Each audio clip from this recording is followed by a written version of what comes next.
monsters, madness, and magic.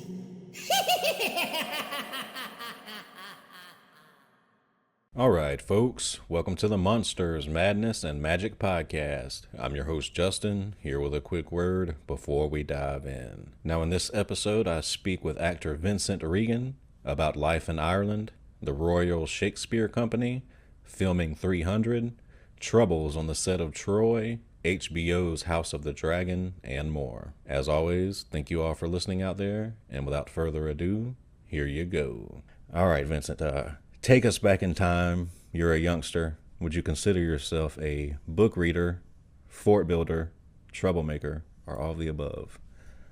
I'd say I was more of a fort builder than a book reader. Yeah, I kind of happened upon books later on in my childhood. There weren't very many books around when I was growing up. So yeah, I was one of those kids that was out and about when I wasn't at school or in bed. I was just out on my bike, climbing trees, getting into trouble. But not too much because, I was always a bit wary of authority figures, even as a child growing up. So I tried to stay on the right side of the law, so to speak. So whereabouts did you grow up? Was it a rural area? Were you in the city?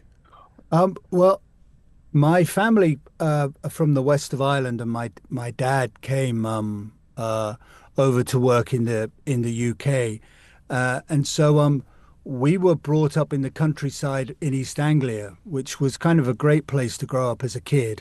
And then summers were always spent in the west of Ireland because my family would go back home, as they'd call it, throughout the whole summer. And then when I was 18, when I just finished my final exams at school, my parents went back to Ireland.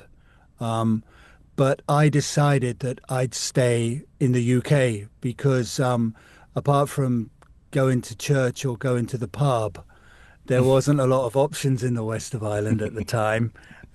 So I stayed in the UK, and then I went to London when I was about 18 in the early 80s, and just discovered that I didn't know anything about anything, That's wise. Yeah. So would you say that there was anyone in your family, parents, other relatives that were artistically inclined? Do you think that's where your roots came from?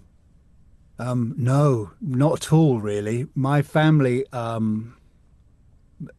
my background are all they're Irish peasant stock, really. And then when I mentioned the fact that I might like to become an actor, they sort of scratched their heads with collective disbelief, because my dad hoped that I'd get into concrete or bricklaying or being an electrician, a proper job. So they were fairly skeptical at first. And my dad thought equity, which is the actors union over here in the UK, was quaquity.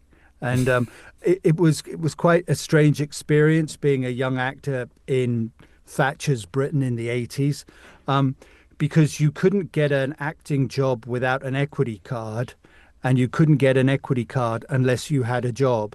So you were in this fairly frightful catch-22 situation. It was quite hard to get on the first rungs of the ladder as an actor back in the day, Mm-hmm. But I stuck with it. Yeah. So just sticking with your childhood for a bit, when you think back to formative films and TV shows that you grew up on that may have sparked your interest, what comes to mind? Well, I have to say Star Wars. I saw Star Wars, the first Star Wars, when it came out in 78. I believe it was 78. And it literally blew me away. I'd not seen anything like it. I don't think audiences had seen anything like the first Star Wars movie. And I was so I was so excited about the experience that I remember coming home and I went up to my room and I got pens and paper and I drew the whole film, pictures of everything that happened in the whole film, whilst I still could remember it sequentially. Because obviously in '78, VCRs were in their, early days. So it wasn't like I couldn't afford to go back to the cinema and see the movie again. And it made such an impression upon me. I kind of didn't want it to go away. Yeah. So I'd say definitely Star Wars as a young person, but then when I got to about 16 or 17 and I was at school and I saw some documentaries on the TV about Shakespeare and Shakespearean performance, and that's what really made me interested in acting. I wanted to be a Shakespearean actor on stage. Although I'd loved Star Wars, I never for one moment thought that I'd ever be part of the filmmaking process, you know. And then I suppose it was other movies around at the time that was Life of Brian, because being brought up a Catholic with a family from the west of Ireland, it was so shocking and such an eye-opener that you could use comedy in such a way that you could be irreverent, but not necessarily insulting of a topic. And so, yeah, they were the kind of movies that that I was most interested in as a young person. Understood. So, what sort of records were spinning around the house when you were growing up?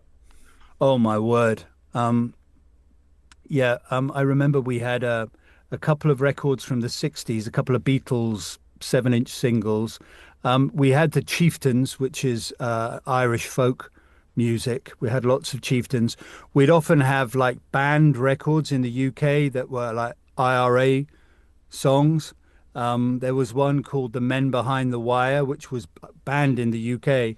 And I can remember getting in trouble when my dad came home from school because I'd had the windows open wide on a summer's day and I was in my brother's room playing The Men Behind the Wire full blast for the whole street to hear. And then I got into music then, and I was kind of part of the punk movement, you know. Yeah. So for me, my first records were The Clash, The Damned, Slaughter and the Dogs. I was into all that kind of music. It was a great time for music. Yeah. Did you ever pick up an instrument yourself? Any desire? Yeah, well, I picked up the guitar, but I was never given any music lessons. It was just never seen as something to do. And so I kind of strummed a guitar very badly in my room, writing punk rock songs. But nothing ever came about of that. And now when I look back 40, 50 years later, I look back with regret because I'd have loved to have learnt a musical instrument as a child. And my wife, she teaches our children violin and piano, and there's a lot of pushback from them, as you'd expect. But I know when they're adults, they'll have a very precious gift that I wish I'd had. Yeah, for sure. Were you a big concert goer? Did you like to go watch bands? Yeah, I went to see some punk bands, but it was very dangerous going to see bands in the late '70s because it was all the time of skinheads and the far right and stuff. And so you kind of took your own life in your hands when you went to see a pop concert. It's not like going to see a concert today. I took my daughter to see Lana Del Rey at Wembley Stadium the other day, and it was a very strange experience. At first, I was the oldest person at the gig. And then when Lana Del Rey came on and started singing, 40,000 teenage girls started screaming the lyrics in unison with Lana Del Rey, which I thought kind of defeated the purpose. And then everyone then lifted their mobile phone high in the air so they could film the event, which meant that you could neither see her nor hear her. So It's an odd occurrence these days. It is, yeah, it's a very strange experience. Yeah. It's just speaking of kids, I was talking with Howard a bit before you got here. My wife and I, she just learned that she was pregnant yesterday, so I'm still sort of reeling from the news.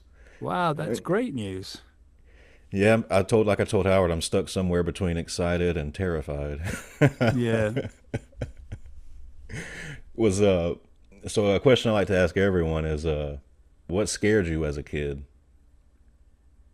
Um, I think because I was a Catholic as a child, there were certain things like the devil used to really frighten me. Mm, Uh, and we had The Exorcist when I was a kid growing up. That was a really popular movie. And so I remember I wasn't allowed to watch The Exorcist because it was an 18 and I was only like 14. And I'm glad I didn't watch The Exorcist because it terrified me. But I did manage to get hold of the books, and in a way, the books are worse than the films anyway. And so, yeah, I had a fairly healthy fear of the devil when I was growing up, and also, the usual '80s kids like nuclear destruction. yeah, That was another big one on the fear list. Because where we grew up, where I grew up in East Anglia, like my dad was involved in building the missile silos for the air bases the Americans were using. So I was acutely aware of how much military hardware was getting packed into the area of East Anglia at the time. wow. No, usually, yeah, like you mentioned, usually the books are worse because you use your own imagination to create the horrors that are going on, and you can do a worse or better job depending on how you look at it. Yeah. So, would you consider yourself a theater kid growing up? Were you doing plays in high school, stuff like that? Yeah, I kind of came to the party late. I suppose I was like 17 when I did my first play at school. But I really caught the bug quickly. And then from then on, I would, hang out in my local theatre. Um, and my big thing for me was being an actor's for someone else, not for you, because it was so off our family's radar, that I thought it was something for the middle class English kids. Yeah. But then I suppose when my parents went to Ireland, it kind of created a vacuum for me as a young man. And so I was able to go to London and then go, oh, to hell with it. I'm going to see if I can get into a drama school. And so it was kind of, I thought, listen, I'll give it a go. If it all falls apart after a year or so, fine. At least I can say I gave it a go. Right. So, how would you say that your very first time on stage as a performer went? Did it go smoothly? Do you know what? It did, actually, because I can remember being on stage and acting away and looking around at all the other people on stage with me and going, why are they doing it like that? Mm. Why don't they just say the line and stand still? You know, so so I can remember even from my stage debut, I had a real critical eye on what you shouldn't be doing on stage. You know, yeah, and I can remember also because I had a sword fight in my first play. I remember thinking, I'm really not very good at sword play. And a lot of people say that's techniques you can learn, but I have two left feet and two left hands, and I've always struggled when it comes to doing fight scenes, and it's always been something that's kind of plagued me throughout my career. You know, when I read a script and I suddenly realize there's massive sword fight, I'm like going, oh gosh, do I tell them?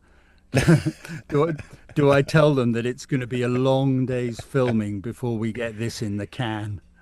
Well, considering some of the roles you've had over the years, that's surprising to hear.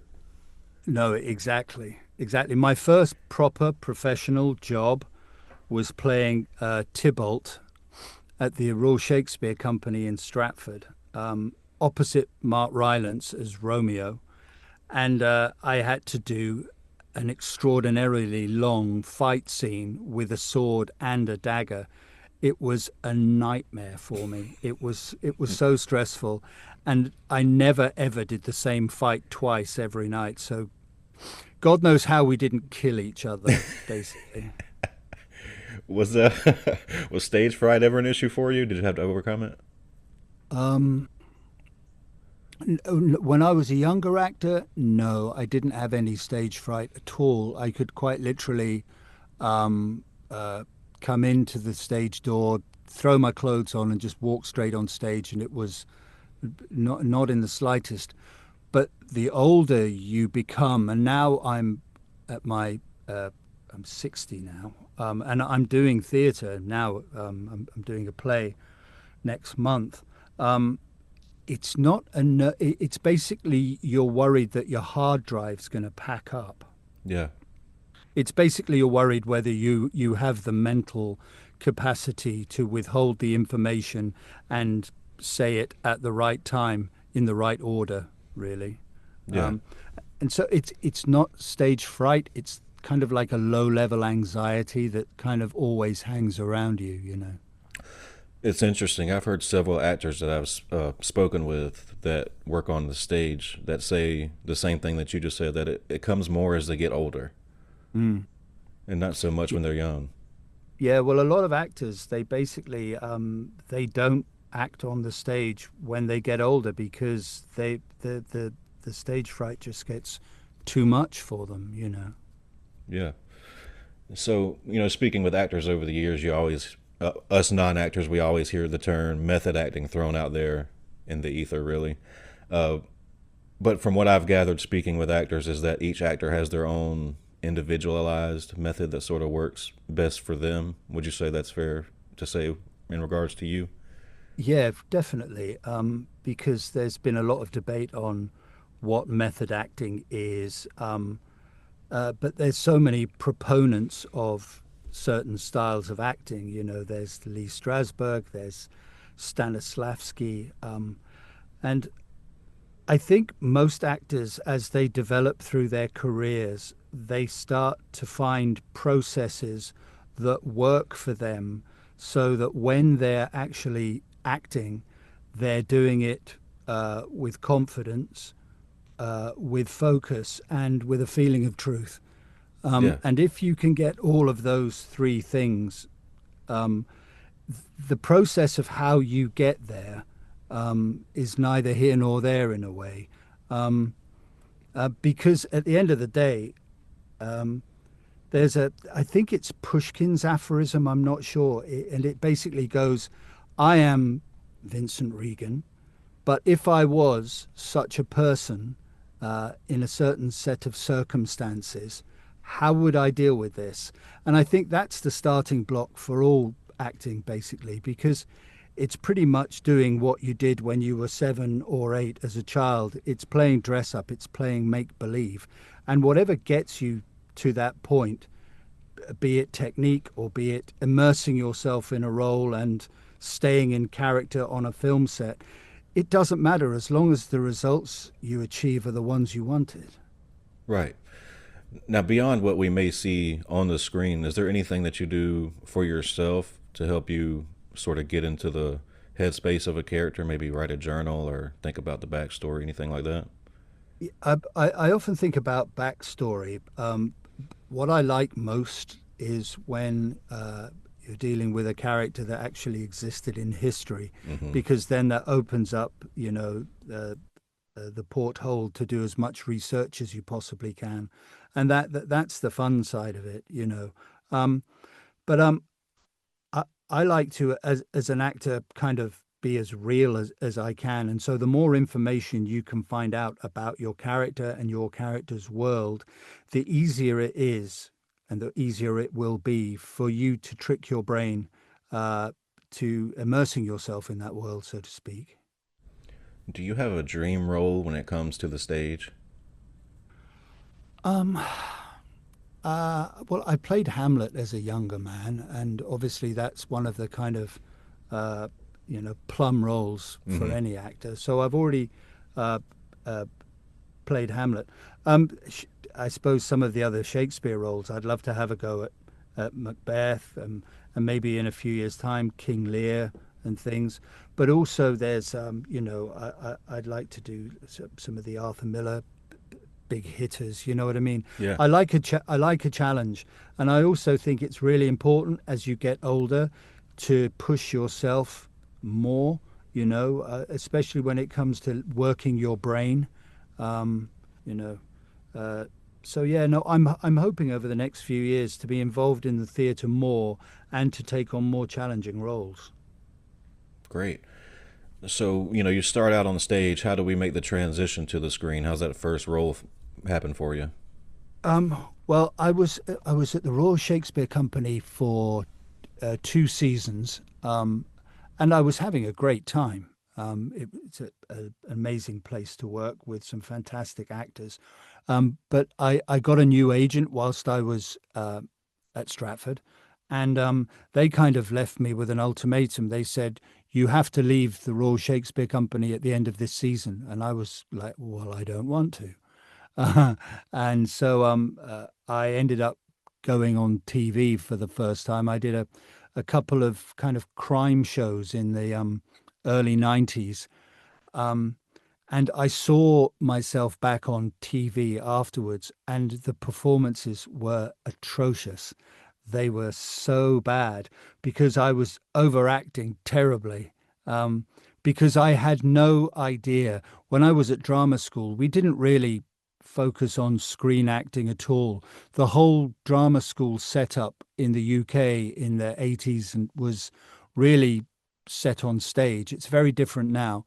And so my technique was all over the shop. And so, yeah, it took time for me to learn on the job, really.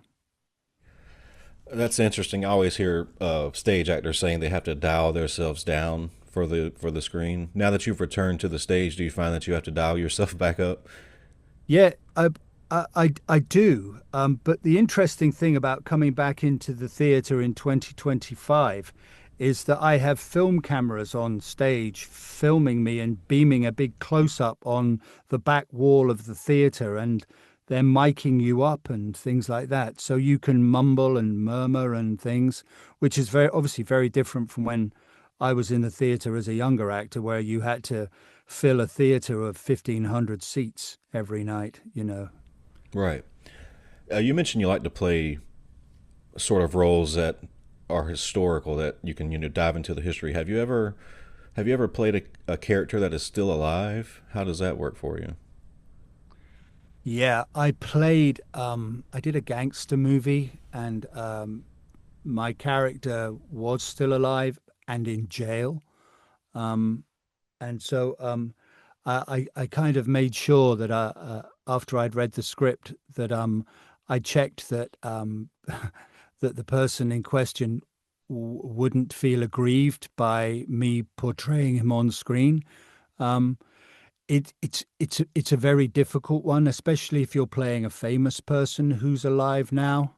Um, uh, it would be very tricky because it's about how well do you mimic the person, or is it how well you capture the essence of the person. If you see like an actor like Michael Sheen, who has done brilliant performances as Brian Clough, who's sadly dead now, and Tony Blair. The great thing about what he does, he captures maybe two or three things that are idiosyncratic about the character. Um, but what he does is he seems to capture the essence of the man inside, which always seems to be the most effective way to achieve something like that. Right. It seemed like it'd be a delicate balancing act between inserting your own, creativity while staying true to who the person is. Yeah, yeah. So one of my first personal experiences with your work over 20 plus years ago now was Troy. What do you recall about the audition if you remember it? Yeah, the funny thing about Troy is I remember I met Wolfgang Peterson for a recall in a hotel room in London, and he was such a lovely man. Sadly, no longer with us, and I was very nervous because it was a big job with some big actors involved. Um, and he didn't really care about doing the scene with me at all. He just kind of was chatting away to me about food and about uh, Troy and the Trojan Wars and stuff. And just at the end of the meeting, he said, "Well, I'm really looking forward to working with you." Um, and it was one of those interviews where I went in thinking I was going to be interviewed for the job. But in fact, it was just Wolfgang wanted to see whether he could get on with me over a chat. Um, uh, but it was an interesting job because I remember reading this a big scene between my character Eudorus and Brad Pitt's character Achilles, and I thought, this scene is going to need a little bit of work on. It felt like a work in progress kind of thing. And then I didn't hear anything from anyone. I didn't get the rewrites, so to speak, because back in the day, if you got anything rewritten, it would arrive in an envelope and it would be pink or yellow. The pages would be different colors. That's why you said, "Have you received your pink pages yet?" or whatever. But nothing came. And then we went to Malta and filmed in Malta for a couple of months on the boats and things, and doing interiors. And then we all went out to Mexico where we were filming the big beach sequences in Cabo San Lucas. And I was thinking, where are the rewrites for this scene? Because it does need some rewrites. And eventually the day came when we were supposed to shoot this scene, where basically I tell Brad Pitt's Achilles that his cousin Patroclus has been killed because we thought Patroclus was Achilles, and that was the scene. So I arrived on set, and there were like 1,000 Mexican extras sweltering in the sun, shouting "Agua, agua!" And there was 200 UK crew kind of waiting to shoot the scene. And then Brad arrives on his quad bike, and he gets off, and then we look at the sides, and then Brad goes, "Oh, we need to do some work on this scene." And I went, "Okay, well, that's something that potentially should have happened a bit sooner." And then I think we sat in a tent for about 2 hours, batting ideas back and forward. And eventually we got a good shape to the scene and we shot the scene.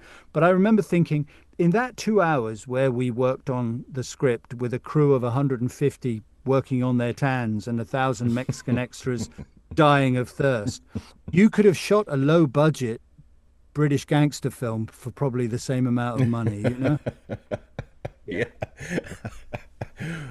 One of my favorite scenes from that film is, when Brad Pitt as Achilles is giving his battle speech prior to landing on the beaches of Troy about immortality, and your character is just sort of there intensely, and you're eating it all up. What do you remember about shooting that scene and what you were going through?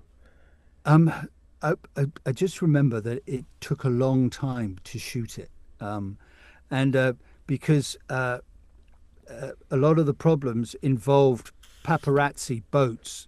A lot of the time, the boat would be ready in a certain place, and you'd be about to shoot the scene, and then a couple of boats with photographers would appear in the background, and so the boat would then have to be removed and everything. But I was really impressed with Brad because Brad was probably the first kind of, it wasn't a classical role, but it was a role that came from classical literature. And he was surrounded by British, Irish, Scottish actors who all had like a classical pedigree. But he just jumped square into it and gave it his best shot. And I actually think it's his performance as Achilles is underrated because it's a very driven performance, a very physical performance. And yeah, the scene on the boat, he was fab in that. So, in retrospect, would you consider 300 a typical audition? Oh, 300 was strange because I'd just finished Troy, where I was playing the sidekick of the main character. And then I got a call saying, "Would you like to meet Zack Snyder for this project?" based on Frank Miller's graphic novel 300. And so I was like, okay. I'd read some Frank Miller. I'd read Dark Knight and stuff. And I read 300 and I thought, wow, this is fantastic. So I met Zack Snyder, and Zach said, "Yeah, I want you to consider playing the sidekick of the leading man." So I thought, gosh, it's pretty much the same role I had in Troy. Hope they haven't noticed that one. Um, but he said that because Troy hadn't done the sort of business Warner Brothers were hoping it would do, that they were not keen on doing 300. And so Zach said, "Okay, let me go away and shoot you like a teaser trailer for the movie, and then I'll get back to you." And so Zach went, and with his own money, he got costume and a studio, and he shot a fight sequence involving a Spartan and some Persians, and he was using the techniques which the film became famous for. You know, the camera speeding up and then slowing down. Other characters seem to be moving at a different speed to the characters they are fighting and stuff. Um, and so Zach said that he made the trailer and showed it to the guys at Warner Brothers, and they said, "Well, where do you want us to sign?" And then Zach opened up his laptop and said, "And here's the trailer." And he pressed play, and I saw it, and I was looking at it thinking, "Wow, so that's the future of action cinema. That's how it's going to look." And so I was immediately on board with the project. And all the time we were filming it, we knew that this film was going to break the mold. You know, it was going to change the way action movies are conceived in the future. Um, yeah, and it's the one movie that everyone keeps coming back to me about when it Mm-hmm. comes to my career. Everyone wants to talk about 300, you know. Yeah, just sticking on those camera tricks for a second.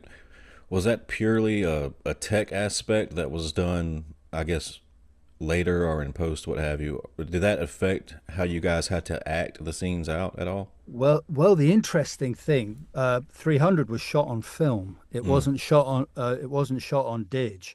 Um, and the way they filmed the speeding up, slowing down, where two actors appear to be traveling at different speeds inside the same shot, I was fascinated by it when I was on set. So I was always hanging around the camera guys going, "What are you doing?" And the way they did that is they would use more than one camera filming off a mirror, and the cameras would be going at different speeds. And Wow. so they'd be filming the action at two different speeds. But because they were basically filming the same shot, in post production, they could separate one traveling at a different speed to another. So it was actually quite ingenious, and it wasn't as computer reliant on as you would expect when you see the finished product. Wow, yeah. That is that's interesting. So when it comes to, tapping into emotions for certain scenes, you have one of the most memorable of the film, when your son is killed and then you sort of go berserk. How did you get into that mindset? Oh, that was a really tricky one because all the actors, David Wenham, Michael Fassbender, Jerry Butler, Tom Wisdom, um, they all had their fight, which involved speeding up, slowing down, the stylish slow motion before it bursts back into speed. And then Zach said to me, "You've got your big fight after your son is killed, but I want to change it up a bit. So what I'm going to do is I'm going to have a camera tracking back, and I want your fight to be done in one shot when you're being attacked by 13 crazy Persians, and you fight them all, kill them all, then you collapse in a screaming heap before you're pulled away by your Spartan brothers." And I held my head and I thought, oh my word, I'm the worst at fighting. why have you given me the really hard gig? And so we rehearsed with the stunt guys for a week or so, and I was thinking, yeah, this is going to be okay. And then on the day of the filming, they decided they'd change a few little things. And another thing with stunt guys that you have to remember, in rehearsals, they do a speed, but when it comes to action, stunt guys always go quicker than when they were rehearsing, and it's just something you have to live with and compensate for. And so we did a take and it appeared to go well. And I got to the end and I was a screaming mess at the end. Cut. Wow, thank you. Have I done it in one take? And then everyone retired to Video Village and watched it on playback, which I never do. I never ever watch anything I do on playback because I think that way madness lies for actors. And so I was standing there waiting, getting my breath back as they all kind of hummed and hard. And then Zach would put his head over the monitor and go, we need to go again because someone missed something somewhere. And so we did it again. Same response. And then we did it again. And then we did it again. And then we did it again. And I think we got it on the 13th take. Shit. Yeah, and so it was one of the longest days of my professional career. And when people say, what was your least enjoyable movie? I have to say 300, because I have not worked so hard. The training regime before we started the film, we were 8 weeks in boot camp, like not eating and training all day. And then we'd have to train whilst we were filming. So it was a tough regime, but I think it got the results that the filmmakers were looking for, because it's a pretty raw movie. Yeah, and 13 takes, not just the physical aspect of the fighting that you're doing, just 13 times you have to channel that emotion that you're displaying in that scene. Yeah, I was a mess after that day. A mess.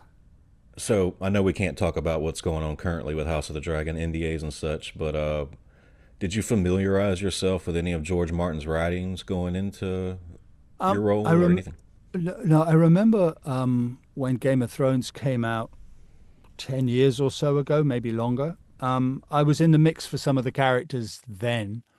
And so I picked up one of his books and started to read it. But because I was also reading the scripts of Game of Thrones, it was quite hard to engage. But I was a big Game of Thrones fan. I watched all the series. Some of the best TV I've seen was Game of Thrones, like the Battle of the Bastards and things like that. Just epic. So I was aware of it, and I was aware of where it came from. The whole idea that it's basically the War of the Roses with dragons. Yep. No, it was a very successful show, and I was very pleased to be part of the of that IP when it came around to House of the Dragon. It's interesting. I'm just curious to get your perspective as an actor, where there was a certain point, I think, I guess you could say the mid to late 2000s, where there was a shift in television, from things we grew up on, like maybe you sit down and watch a sitcom or things like that, to where TV became much more cinematic.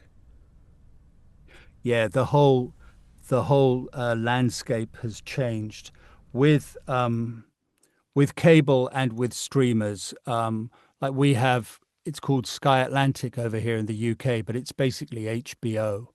And then with Netflix, when they came along and they had the kind of money that they could put into shows, long form television had its golden age, because if you can tell a story over 13 hours, you can get into the lives of these characters in much more detail and more nuanced than you can if it's a 2-3 hour movie. So I always kind of knew that long form television would win out in the end, because it allows people to binge watch, and it allows people to save their shows up on their iPad to take with them on holiday. You know what I mean? It's created a different relationship between the viewer and and what they watch on TV. You know what I mean? Yeah. Um, Just got a few more here for you, Vince. I'm not going to keep you and Howard all day long. What would you say is the best acting advice that you've received, and who gave it to you? um, it would have been from some of the older guys I worked with in Stratford, which was it's not about you, it's about us, which I thought was great, which was um, when you're acting, it's not how good you are, it's how good the scene is. And are you telling the story of the scene, or are you acting because you want people to be aware of your performance? Um, and then just stuff like don't be late. Being late is a bad thing. And know your words, and just try not to make it about you all the time. Yeah. Uh, because by its nature, being an actor is a very it's hard on your confidence, and you are so self-aware all of the time.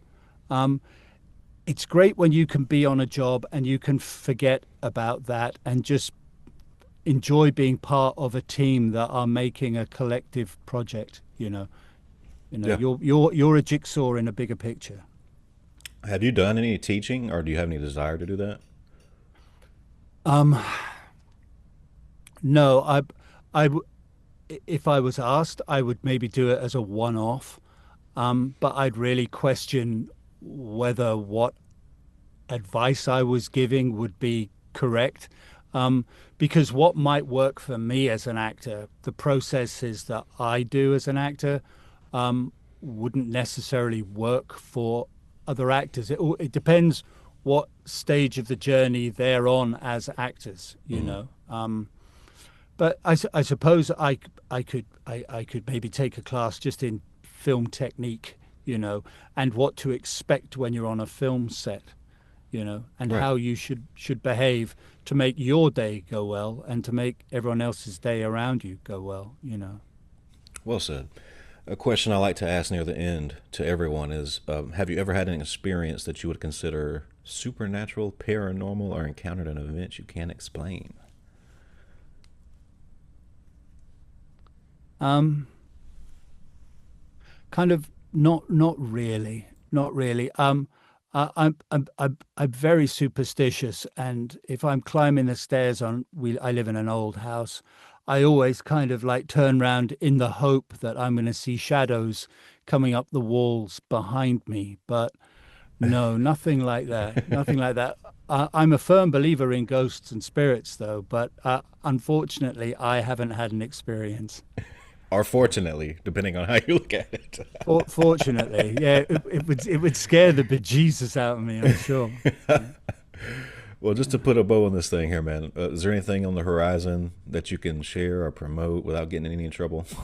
Well, I'm allowed to say that season 2 of One Piece is coming. I can't say when it's coming, but I know it's coming. And then, yeah, I hope to be involved in some good projects coming up over the next couple of months. But like you say, there's NDAs make it impossible to have a conversation about the future. The future is on pause. Right. Well, Vincent, I've had a great time chatting with you. I know we've been working at this for a while. I appreciate your diligence, and I hope I didn't keep you too long. No worries. Appreciate it. You take care, man. You too. And Howard, thank you for your patience. Absolute pleasure to meet you as well. You're a lovely guy, and good luck with your new family. Thank you. Yeah. Yeah. Good luck, man. Take Cheers, care, mate. Justin. All the best. See you, All right. man. You guys have a great day. Yeah, you too. Bye now. Bye. Bye. Bye.